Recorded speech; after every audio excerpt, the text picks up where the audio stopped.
Good day, doodlers. Welcome to Draw Cartoons. This video is actually going to be a little bit different. I suppose the best way to describe this would be that it's going to be a very short video essay / tutorial on the visual design of Invader Zim. Someone in my Discord said, hey, can you teach us how to draw Invader Zim?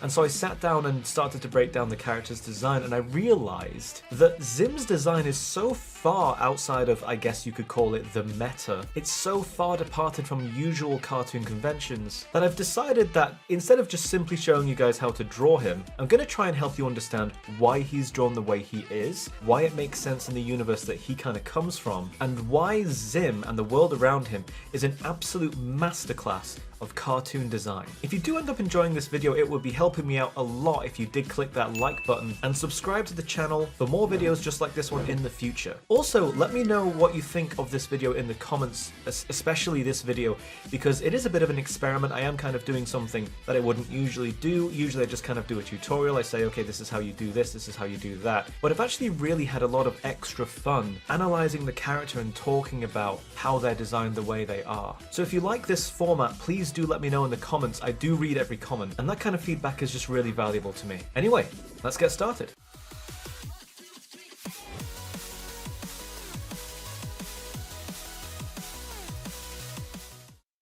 So when I was sat here trying to figure out how to draw Invader Zim, I realized that he doesn't really follow a lot of traditional patterns that I'm used to employing in my drawings. Like usually I'd start with like a circle for the head, and then I'd draw like a line down for the body, and then I'd like stop at the floor and draw a line along it. Zim doesn't really follow those sorts of conventions, and I'm going to kind of show you what I'm talking about now. If you really want to draw him, at least in the pose that we've got here, the kind of classic arms in the air victory pose, you want to start with this weird kind of hourglass shape, and even then it's still all a bit off-center and asymmetrical. Straight away, as you can see, the top half, I guess you can call it, is way bigger than the bottom half. It's not at all the same size, and they've got a different shape. This is a triangle with actual corners going on here, and over here the corners have been kind of trimmed off, and that's going to be something that you're going to see a lot of in this as I go through it. But like I said in the intro, this isn't really going to be just straight up a normal tutorial that I usually do. It's more going to be kind of like an analysis of the character's design and why he just doesn't really fit normal kind of artistic conventions or styles. He's really something of his own. So I'm going to start with the face here, and something that I love straight away is how his nearest eye in this pose from the official artwork, it goes outside of the boundaries of the character's head. It goes way outside. You would never see this in real life. You would never ever see this. The eye is completely overlapping the line. It doesn't care what the boundaries are. It doesn't care where the edge of the head is. What's more important is the character's expression. And the same thing happens with this eye over here. We've got a bit of brow, but then the outside of the eye goes way out over here. It goes way over the edge. And this is something that's honestly really underutilized in cartoons, regardless of how, you know, grotesque or unusual they're meant to be. Going outside of the boundary is something that I personally love to see this in cartoons, and you just really don't see it that much. And how far it goes over the edge is really highlighted by the fact that as I draw the mouth now, so I have to actually draw this underneath the eye to get to the corner of the mouth, and then go down following his jaw, I guess. But it's really strange. If you were to X-ray this character, I'd love to see what the inside looks like, because he doesn't follow any kind of bone structure or anything that you'd expect from understanding anatomy of characters. As a matter of fact, it seems with Zim that the less you understand about anatomy, almost the better, really. So even his teeth are so weird. You would expect, like, you know, on, I don't know, like an anime character or a Disney character, you just get like a row of teeth like this, and then maybe you draw some lines in for the teeth. But that isn't at all how Zim's teeth are, and I don't know whether or not it's simply because he's an alien or because he belongs to this extremely unusual style. But the teeth they almost look like a zip. In Invader Zip, more like, I guess. You've got this kind of up and down bumpiness that rides along the lip like this. Got a bit of a tooth showing underneath that eye there. And all these small features, he's obviously got some on the bottom part here as well. All these small features that are they're done in a slightly different way as I draw more and more of this character, you're gonna realize, yeah, almost everything about this character is very non-Euclidean. It's very different, and it all helps to lend itself, I guess, to the genre of cartoon that Zim belongs to. Invader Zim was not a cartoon that was ever intended for children. It kind of became more of a children's thing once Nickelodeon kind of reached in a bit too far and said, nope, you can't do this, you can't do that. The creator of the cartoon, Jonan Vasquez, was actually he was working on comics.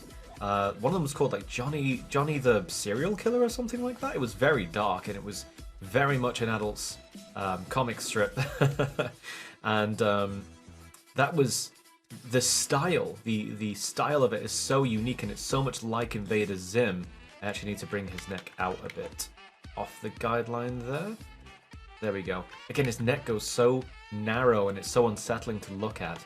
So if you were to look back at some of his cartoons, some of his comics, Johnny the Serial Killer or something like that, but also he made a spin-off called Squee, which was based on a kid who appears in the Johnny comic. The thing they have in common is they have this very Invader Zim style, of course, but they're even more visceral, they're even more violent, they're even more horrible to look at, because the characters have such strange and unsettling appearances. It's very, I guess it's Tim Burton, but with added Chainsaw Massacre. I don't really know how else to explain it, but it's so unusual and different and just interesting. And it's not something that you see in modern cartoons. Today we have lots of... The cartoons seem very, very oversaturated with a Disneyism. You know, they're all very pretty, they're all very appealing. You've got Elsa and stuff like that from Frozen, but even like DreamWorks and Illumination, they all seem to concentrate on making characters very cute and fuzzy and appealing, partly because it sells merchandise, if I'm being completely cynical here. And I'm okay with characters being appealing and fluffy, there's nothing really wrong with that, but there is something wrong with the lack of variety, and you don't really get characters that really look like Zim anymore. I kind of missed the Invader Zim train when I was younger and it was first out. I didn't really see Invader Zim until way after it was cancelled. But it makes me wonder what Invader Zim would have been like if Nickelodeon hadn't kind of stepped in and gone, okay, well, you can't do this and you can't do that. But as I've drawn him, you can see Invader Zim's design, his visual design, is all about angles. There's actually very little curve involved. As a matter of fact, I've just curved his boots in places where I actually shouldn't have done that, because that's just not part of his design, but I'm so used to doing it as a result of trying to draw other cartoon characters, I naturally try to curve things anyway, because it gives things more of an appealing look and makes them look more interesting. But you actually don't want to do that with Zim. There's very few curves involved at all. The curves are in places where they shouldn't be, as a matter of fact. Like his teeth are curved wobbles, they're up and down rounded zigzags. Well, teeth in reality are actually quite angular and sharp, really. But like places that should be curved, like you should have curves for the knuckles here, and you should have curves for the mouth. But no, instead the design has opted for angles everywhere, triangles, corners.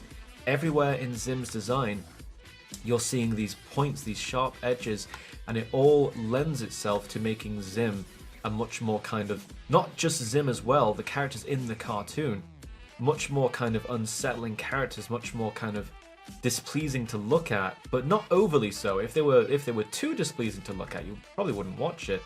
But the cartoon, every single character has these strange designs. There was even the teacher whose neck was like coming out of her shoulders and coming forward.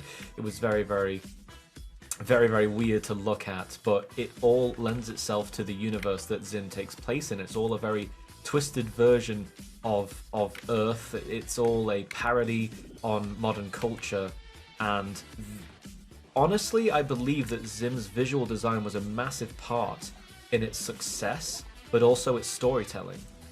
You couldn't have the themes that appear in Invader Zim really make sense without it seeming like it would be hypocritical to have cute and fluffy characters that stayed cute and fluffy and were appealing in some way, that and simultaneously tell the kind of stories, if you can really call them that took place in Invader Zim. I say stories. No one really got a happy ending in Invader Zim. It doesn't really hold back.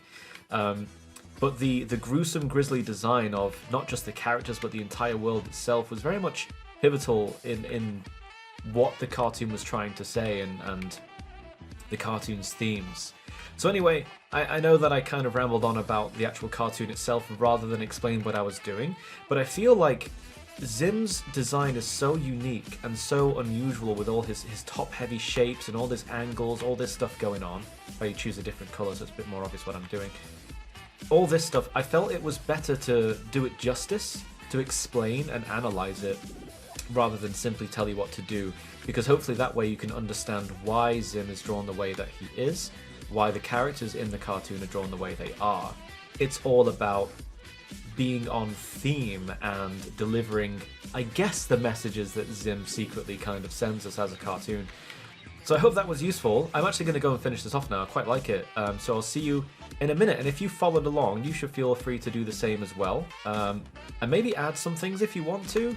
You know, it's your drawing. You can make it any way you want to. But yeah, anyway, I'm going to get this all polished off, and I'll see you in a sec.